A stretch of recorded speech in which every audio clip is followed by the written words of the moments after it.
Hey, my name is Marco. I'm a pro opera singer turned voice actor. I love analyzing and discussing video game music from an emotional perspective. And today we're going to be listening to the Star-Conquering Traveler Final Boss All Movements from Kirby Star Allies original soundtrack. This is a full-on symphonic exploration in Kirby. So let's take a look and break it down.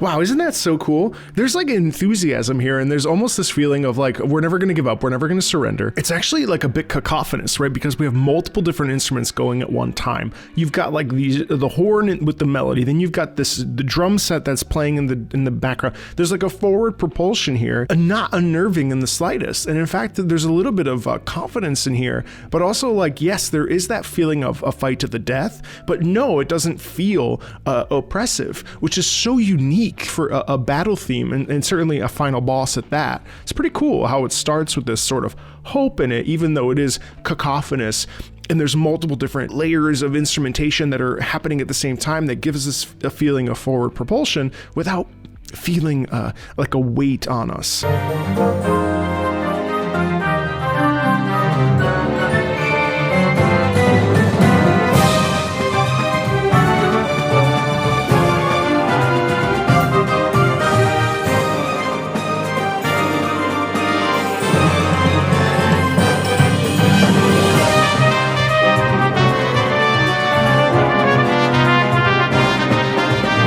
Excuse me for stopping, but it actually has, I think the reason why it feels that way, like what I was saying earlier, is due to the fact that the instrumentation is heavy on the woodwinds and on the flute. And so there is this airiness to it, but probably it's a flying monster as well, which I'm pretty sure I saw. So there's a bit of an element there of flying in the flute, and it you know, sort of lightness in the body of the boss. But at the same time, it could also be, because it's called the Star Destroying playing, it's also possible that the flute is representing the stars. And you know, if this is the Star Conquering Traveler, the traveler is trying to conquer the stars, and so the stars are twinkling in the flute. It's really cool, and I love that the horn has the main melody, which we don't often hear in music.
So check it, as we shift into this second movement, the embryo's vessel. First of all, we have this electronic element that's kicked in now. It's almost like this slightly deformed thing, but also I actually wonder why it has that metallic quality to it. An embryo, as we think of it, embryos, is an internal thing. It's living inside of itself.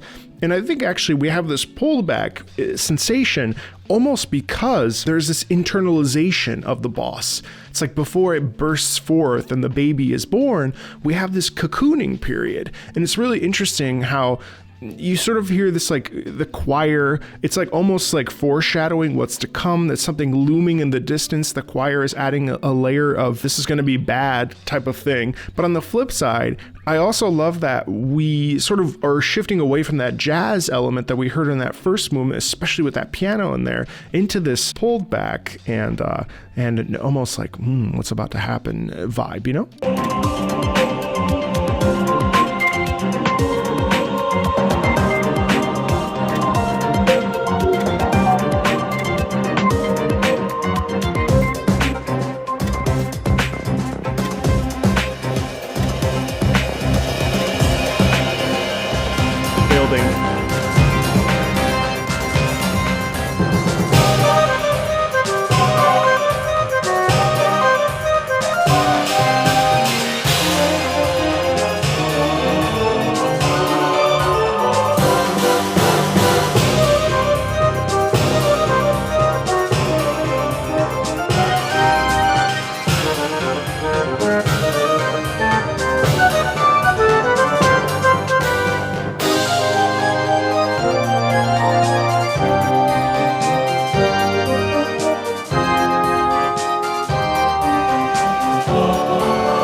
Notice how each of these movements have taken that main melody and have shifted the instrumentation and shifted who's responsible for that melody. And in this case, Wing of Sorrow and All Heavens, we have now this thrust into this with that organ. Now, obviously, this is synthesized music, but so you wouldn't necessarily hear a player play this, which I think a good organ player could play this, but there is this quality here that's really, really fun because you have the chorus and you have the organ, and this is all representing, we had the embryo, Wing of Sorrow and All Heavens, and I think that embryo now finally gives way, and we have this incredible feeling of like, well, the baby's born and the baby's not really friendly, and you hear that in the organ where it still doesn't sound super nefarious, but I will say that melody isn't exactly a charming melody. It is to indicate musically, it's a gesture of concern and fear and worry. And I think it's really cool how we have the organ, which I love in video game music, especially outside of the context of classical music. I love that the organ is symbolizing this sort of evil. And again, remember that the track is called The Star Conquering Traveler. So ultimately, the goal of this boss is to conquer the stars and the world and what have you. And certainly in Kirby's world, I believe that the stars are where people live and stuff. So anyway, it's pretty cool.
So we're going back to these jazz roots here a little bit at this very end, but if you think about the very beginning of this piece, as we ascend into this, we slow down that organ and we launch into this electric guitar. And I was just taking a look at the Wiki Kirby about this, and the fourth movement is actually, that whole electronic guitar arrangement is actually of green greens and minor key, and the void termina leitmotif from the first three movements, which we have heard. I'm assuming that's the motive. That's what that's called. When that organ zooms in and slows down, there's a real sensation of like a culmination. And now we're in the fullest form of this, the hope of birth of this enemy. And now the enemy has full form, ready to go. And again, there's a bit of this cacophony where it's like catching us off guard. It's a little bit chaotic, and that's intentional. But also there's a bit of a feeling of heroicism here. Even though none of this track is really about Kirby, it's actually completely characterizing the Star-Conquering Traveler. This is their theme. This is not Kirby's theme at all. Kirby is actually probably in the fight of his life, his little life. And is Kirby a he?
Yeah, that's a lot more introspective than I anticipated it to be. That piano, which we've heard from the very first movement, now I feel like the piano is in full force, shimmering star. It has this real soft quality to it, even though this is the last final movement in the last phase of this boss. There is this delicacy in here that gives us this sensation of, I don't want to say resignation, but almost a feeling of like, okay, this is not going as I had planned. What are we doing here? Okay, let me assess. It doesn't go into the sort of bombastic thing, not yet anyway, that I would have expected it to do in a final movement, which is usually, the surging up of everything. And also, let's note how much this is all an actual symphony written in a Kirby game. There's something about this that is fascinating because this is truly a symphonic work.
This is cool because the chiptune is in reference to the original Kirby game, I believe, that came out in 1992 in Japan, and so it's actually an homage to that, but I'm still baffled and interested in the fact that why the final movement of a symphony is so pulled back and so quiet. And I'm curious to know what you think about this, especially if you've played this in a lot. It's almost like it's like a giving up. There's a resignation, but it's also so sorrowful in here.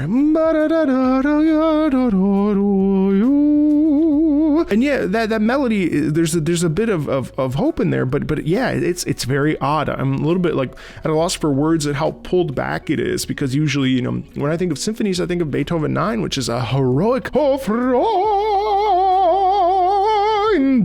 these liberties, you know, it's a little bit more outward, and this is much more introspective and much more introverted in a way. And so I'm curious to know why that is, and I guess it's just like, okay, I guess this is it, I'm done. Characterization wise, pretty cool.